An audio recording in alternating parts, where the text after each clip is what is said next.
उधर उज्जैन में अनजान नंबर से आई एक फोन कॉल ने एसडीएम की नींद उड़ा दी। उन्हें एक धमकी भरा फोन आया था जिसका आरोप उन्होंने पीडब्ल्यूडी की महिला एसडीओ पर लगाया। जवाब में महिला एसडीओ ने कहा कि उनकी तरफ से किसी तरह की धमकी नहीं दिलवाई गई है। दरअसल बड़नगर एसडीएम धीरेन्द्र पाराशर को 27 अगस्त को एक फोन आया जिसमें अनजान व्यक्ति ने एसडीएम को देख लेने समेत कई तरह की धमकियां दी। उन्होंने इसकी लिखित शिकायत थाना प्रभारी को दी, जिस पर पुलिस ने अज्ञात के खिलाफ मामला दर्ज कर जांच शुरू कर दी है।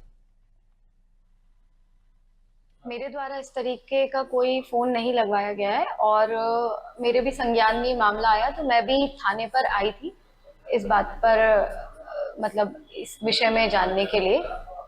बाकी मेरे द्वारा इस तरीके का कोई फोन नहीं लगवाया गया है। एसडीएम साहब श्री धीरेन्द्र पाराशर साहब द्वारा एक लिखित आवेदन दिया गया। उस लिखित आवेदन में एक उनके द्वारा नंबर लेख किया गया और उनमें उन्होंने लेख किया गया कि मेरे द्वारा पीडब्ल्यूडी के खिलाफ एक प्रतिवेदन भेजा था। उसके पालन में सामने वाले ने एसडीओ पीडब्ल्यूडी का मामा बन के मेरे को बोला है कि तुमको दिख लिया गया। उनके लिखित आवेदन पर संबंधित नंबर जो एक अज्ञात व्यक्ति का है जिसने एसडीओ पीडब्ल्यूडी का मामा बन के धमकाया है, ऐसा आरोप लगा है। उस पर हमारे द्वारा प्रकरण दर्ज कर लिया गया और अग्रिम उसमें जो भी जांच होगी संबंधित व्यक्ति के विरुद्ध उचित कार्रवाई की। और यूपी के फतेहपुर जिले में विवादित मकबरे को लेकर आज सीनियर डिवीजन कोर्ट में सुनवाई हुई। दोनों पक्षों के अधिवक्ता दस्तावेज लेकर पेश हुए, लेकिन पूरी दलीलें नहीं हो सकी। ऐसे में अदालत ने अगली तारीख 10 सितंबर तय कर दी है। 11 अगस्त को हुए विवाद के बाद से इस स्थल को पुलिस छावनी में तब्दील कर दिया गया और सुरक्षा कड़ी कर दी गई है।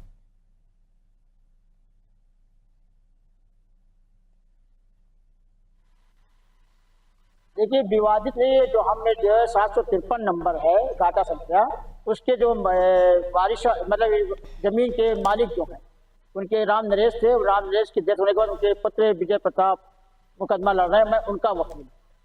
उसी बात में और मकबरा मंगी विपक्षी था जिसने पक्षी आदेश करा लिया था, उसका जो है सन 15 में उसकी डेथ हो गई।